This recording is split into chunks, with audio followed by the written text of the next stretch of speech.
Let's check out the battery replacement procedure of the all-new Thar's RKE remote.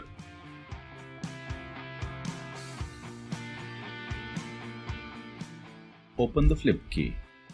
Then open the key fob cover.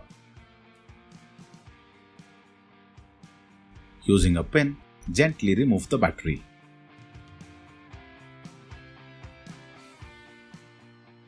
Let's discuss the fitment procedure of the CR2032 battery in the all-new Thar's remote.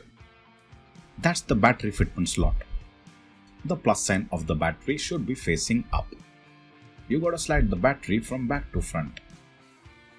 The front end dips first and the rear end needs to be raised while inserting the battery. That's the properly fitted battery with the plus sign facing up. Now let's actually fit the battery. As discussed, while inserting the new battery, slide it from back towards the front and then put back the key fob cover.